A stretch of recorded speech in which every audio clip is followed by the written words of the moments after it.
সুপ্রিয় দর্শক মণ্ডলী, আজ আমরা এমন একজন ব্যক্তির কাছে এসেছি যার নাম আলহাজ ASM রবিউল হক জাহাঙ্গীর। কর্মজীবনে তিনি একজন সরকারি কর্মকর্তা, আর সমাজ জীবনেও তিনি অশেষ অবদান রেখেছেন।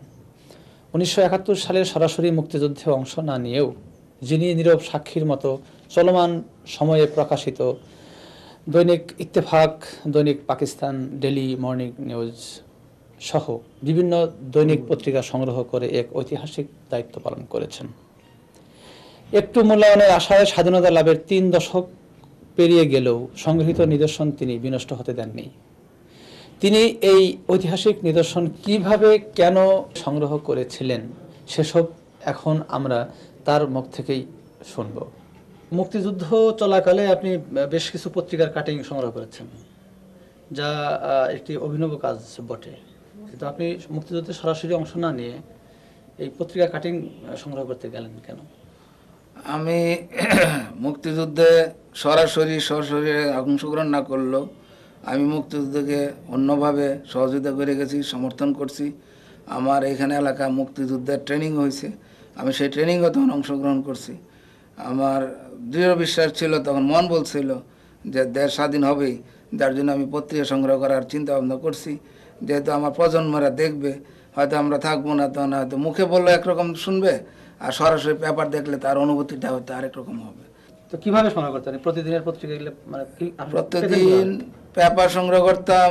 যখন পেপার আসতো, যখন যেগুলি দেখতাম যে অ্যাট্রাকটিভ হেডলাইন্স, মনে মধ্যে আমরা খুব ইন্সপিরেশন দিত, তখন আমি পেপারগুলি এখানে আমার আব্বা গরু পালতেন, গরুর ঘরে আমি একে একে ভরে ওগুলি গরুর ঘরে ছালায় ভরে রাখতাম। যেহেতু পাক আর্মিরা ওই সময় তো খুব উত্তেজনা, যে কোনো সব ছবি দেখলে হয়তো মারতো। তখন আপনি কি করতেন এমনিতে কর্মজীবনে? তখন আমি চাকরি করছি, আমি পরিসংখ্যান ব্যুরোতে, বাংলাদেশ পরিসংখ্যান ব্যুরোতে আছি। তো ওই সময় আপনি যেভাবে পত্রিকা সংগ্রহ করেছেন পরবর্তী প্রজন্মকে এগুলো মানে দলিল দেখানোর জন্য, তো সেই কর্মটা আপনি কিভাবে করেছেন? এখন করছি, আমার ছেলেপেলেরা দেখছে, আমার আত্মীয়জন দেখছে, তা আমার মনে যাচ্ছে যে আমি যেটা রাখলাম এতদিন, এটা মূল্যায়ন হলো না, কেউ জানো না দেশবাসী, সবার কাছে কি এরকম আছে, বা আমি যে অনুভূতি, যে ইন্সপিরেশন নিয়ে এটা রাখছি, সে উৎসাহটা পাইলাম না।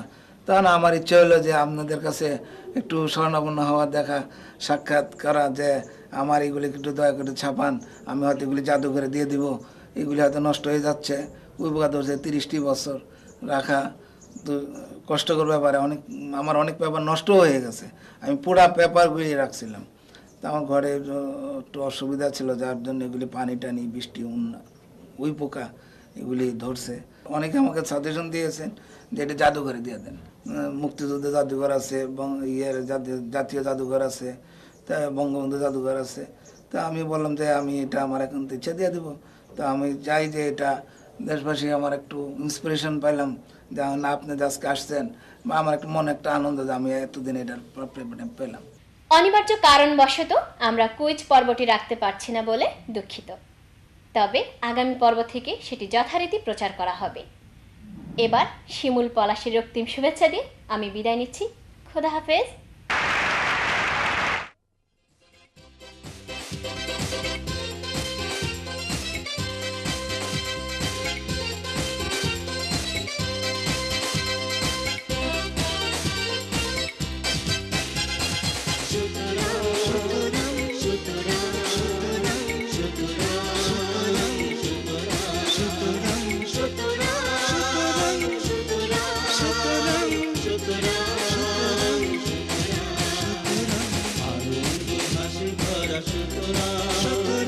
আকাশে শত তারা,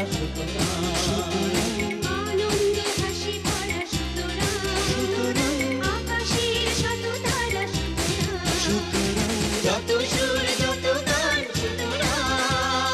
ভালোবাসা সম্প্রীতি।